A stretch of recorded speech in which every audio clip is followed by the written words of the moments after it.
Hey everyone, thanks for joining me for the first time or coming back. Today we're going to be talking about my 150 gallon Rubbermaid stock pond that I have. The lights on this are just some LED shop lights that I got at Walmart, hung from the ceiling. You can see their reflection there, and then filtering it, I have 4 sponge filters, 2 stacked on 2 right there that provide some good current for the fish tank. Got a nice centerpiece of wood right here that the fish kind of swim around. The stocking in this we'll go over in 1 second. And then right there in the middle, you can kind of see where I have my heater, and I have it set anywhere between 78 degrees and 82 degrees Fahrenheit. I try to mimic the seasons every few months as best I can by changing it between 78 and 82. Nothing really drastic and never at one time. So going over the stocking for this tank measures about 5 feet long, about 2.5 feet high, and contains about 150 gallons of water. I've got the same substrate in this that I do in my 75 gallon. Again, I have this piece of driftwood and some fake plants providing some cover. The stocking for this is 5 red hook silver dollars, with the biggest one there in the back being about 7 inches and the smallest being about 5 inches. So some larger size silver dollars, and then I also have 3 Geophagus Suramensis, or the red striped Eartheater, in here. I have 3. All 3 of them are right now probably between 5.5 and 6 inches. One of the coolest things about this pond is because it's so deep, you can't really appreciate how big some of these fish are, because they just don't look that big from here. They exhibit some pretty cool behaviors. I'm trying to get past this glare so that you can see some of the fish a little bit better. Super great, really great eaters. And then in this tank, I also have a 8-inch Royal Pleco right there. I don't know what kind of Royal Pleco it is. I think it's either a Delight Royal or it's one of the L27 Xingu gold lines. Some days he looks like both. He's kind of darking up and blending in right now, but the centerpiece fish, if you will, for this tank is always hiding, even though she's the largest thing in here, is a 9-inch Crenicichla Lenticulata. Trying to get a good picture of her. It is a female, and it is actually wild caught, and it was taken from the Rio Atabapo in South America. I've had her for about 6 months.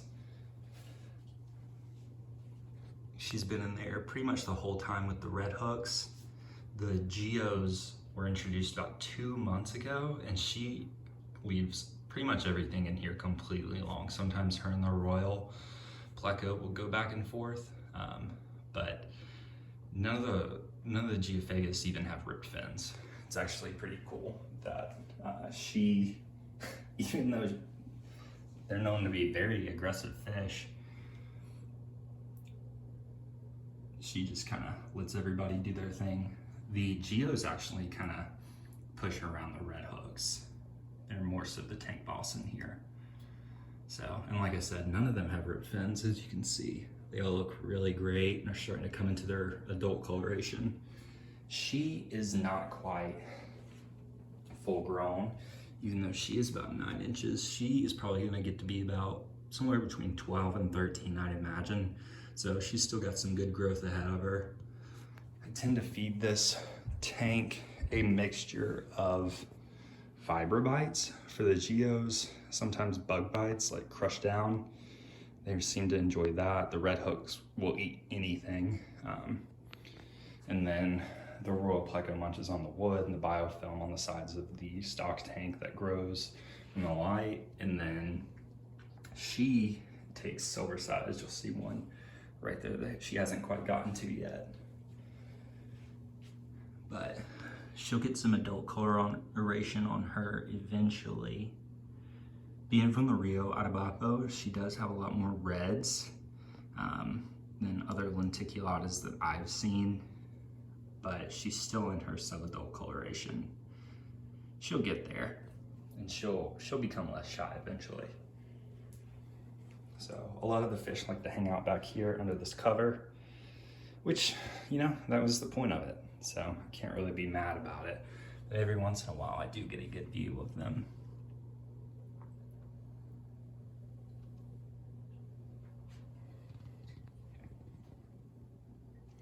And now I'll just kind of frame back so y'all can watch for a second or two.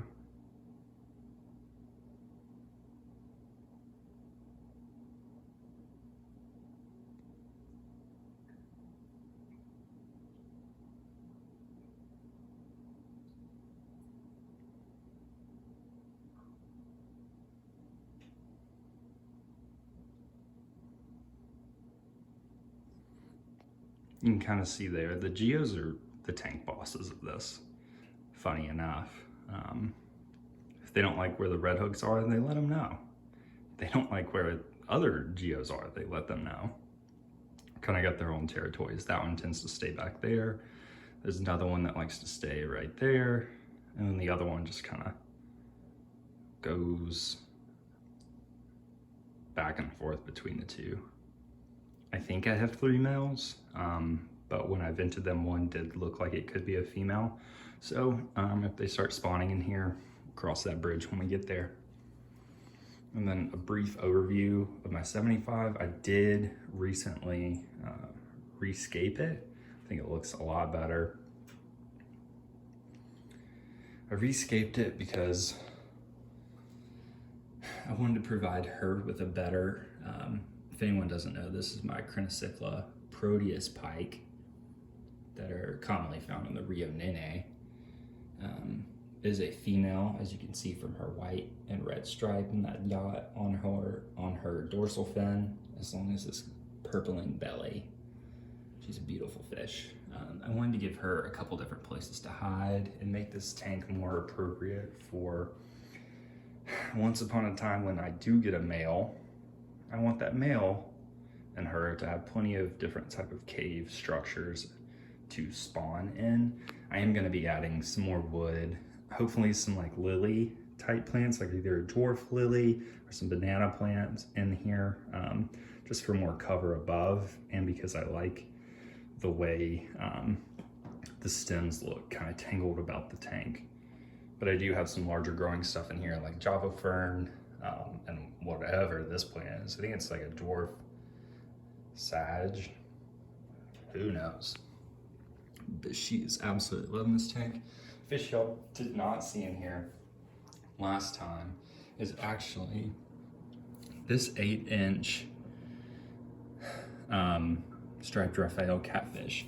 He was inside with my, in the 150 gallon, but the Royal Pleco was beating him up so badly that all of the white along his sides were starting to turn red, and you could see that it was blood droplets and stuff were starting to form. So I took him out of there, and he's been enjoying his time in here. The Proteus pike never ever goes at him or anything because there's no reason why she would.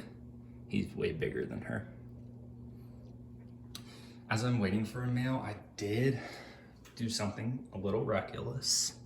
I bought some convicts, and you're probably like, why are they in this breeder thing? It's because when I had them in here for just a couple minutes, she went absolutely crazy on them. And you can see she kind of sees them. But I saw them and thought, oh, it'd be really cool to have them in there while she kind of matures, grows up a little bit. And then one day when I get a male, maybe I'll buy like a 20-gallon fish tank, throw these guys in there, and then use their babies as like feeders, essentially.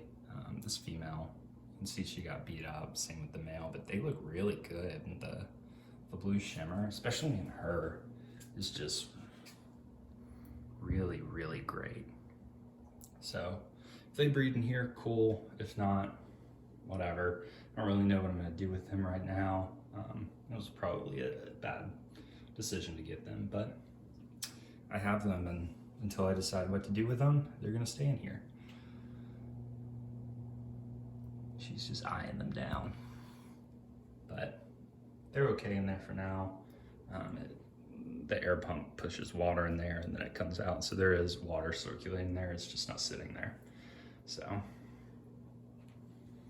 but yeah, thank y'all for coming and checking out my 150. I wish this pike would be a little bit better with showing y'all what she looks like, because she's gorgeous, but I'll save that for another video then. Thanks for watching.